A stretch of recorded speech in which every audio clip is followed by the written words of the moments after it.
सुरुवातीलाच महत्वाची बातमी. राष्ट्रवादी काँग्रेस पार्टीच्या गोटातून मित्रांनो अखेर त्या 4 नेत्यांना सगळ्यात मोठा दणका. अखेर त्या नेत्यांची हकालपट्टी. राष्ट्रवादी काँग्रेस पार्टी अजित पवार गट यांच्यामध्ये सध्या सगळ्यात मोठा खुलासा सध्या समोर येत असून रोहित पवार यांनी सगळ्यात मोठी बातमी अपडेट दिली आहे. महाराष्ट्राच्या राजकारणामध्ये रोहित पवार यांनी घेतलेल्या 2 पत्रकार परिषदा आणि त्यानंतर अजित पवारांच्या अपघाताचं उघडलेलं गूढ, यानंतर वेगवेगळ्या झालेल्या चर्चा, यामुळे आता महाराष्ट्राच्या राजकारणातून नेमकी काय बातमी येणार याकडे सगळ्यांचं लक्ष असतानाच 4 त्या बड्या नेत्यांना मात्र राज्याच्या राजकारणातून हकालपट्टी करण्याचे सगळ्यात मोठे आदेश सध्या मिळाले आहेत. मित्रांनो, नेमकं काय घडतंय? पडद्याच्या पाठीमागे अजित पवारांना कोणी दिला होता त्रास? कोण आहेत ते 4 नेते ज्यांची नावं आता समोर येऊ लागलेत? ते आता आपण स्पष्टपणे जाणून घेऊया. महाराष्ट्रामध्ये अजित पवारांचा अपघात झाल्याच्या नंतर वेगवेगळी सध्या चर्चा सुरू आहे. अजितदादा पवार आपल्यामध्ये नाहीत, परंतु ते गेल्याच्या नंतर ज्या चर्चांनी गुऱ्हाळ रंगलंय त्या मात्र चर्चा काही थांबायचं नाव घ्यायला तयार नाहीत. मात्र अजित पवारांचा अपघात होण्यापाठीमागे नेमकं कोण आहे, हे कुणाचं षडयंत्र आहे, या पाठीमागे कुणी हात होता, असं रोहित पवारांनी स्पष्टपणे संकेत देत त्या नावांची यादीच आता आपल्या समोर मांडली आहे.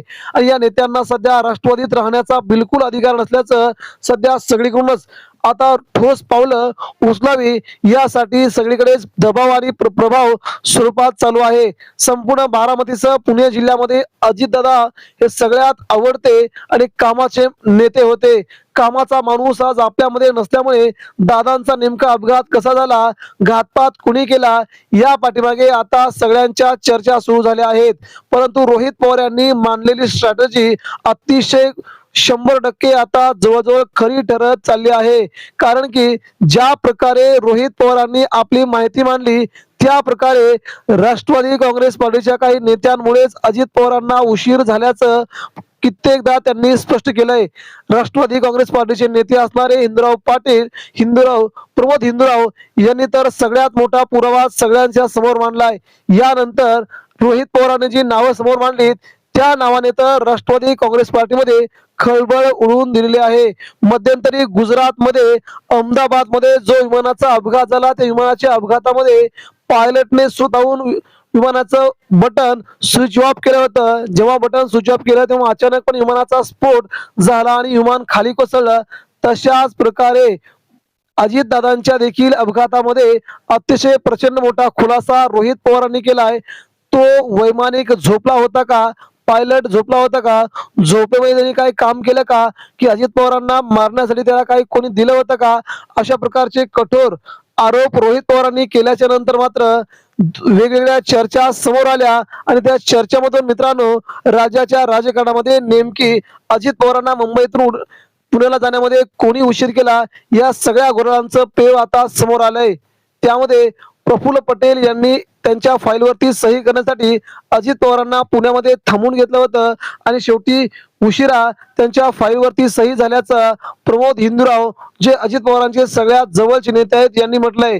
त्यामुळे अजित पवारांच्या या उशीर झाल्यामुळे नेमका उशीर का झाला होता, फाईल उशिरा का आली, अजित पवारांना थांबून का घेतलं होतं, या सगळ्या प्रश्नांना वेगवेगळी उत्तरं मिळणं अपेक्षित आहे असं रोहित पवारांनी म्हटलंय.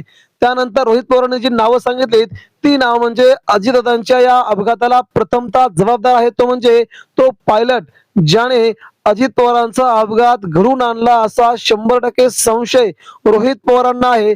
त्यानंतर डीजीसीए कंपनीने हे विमान खराब असून देखील अजित पवारांना का दिलं?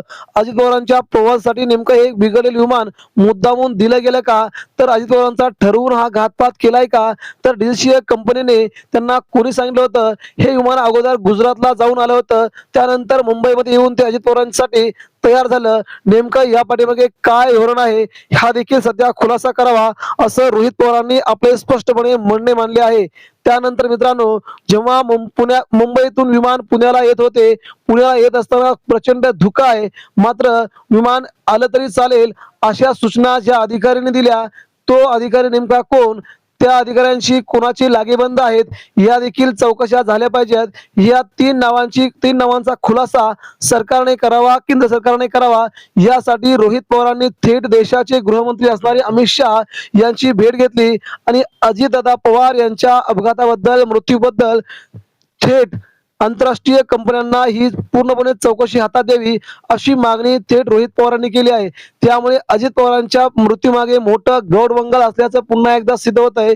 आणि जर का सिद्ध झालं तर ज्या नेत्यांना राष्ट्रवादी काँग्रेस पार्टी एकत्र नको होती, ज्यांना राष्ट्रवादी काँग्रेस पार्टी विलिनीकरण नको होतं, त्या नेत्यांना देखील आता काही दिवसामध्ये त्यांची राष्ट्रवादीतून हकालपट्टी करणं शक्य आहे असे देखील सध्या बातम्या येत आहेत।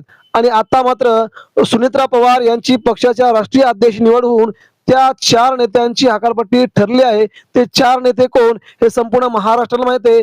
जे अजित पवारांच्या कायम जवळ असायचे त्यांची नावं आता समोर येत आहेत। त्यामुळे लवकरच त्या नेत्यांची हकालपट्टी निश्चित होईल सध्या बोललं जात आहे। म्हणून यावरती आपल्या प्रतिक्रिया द्या।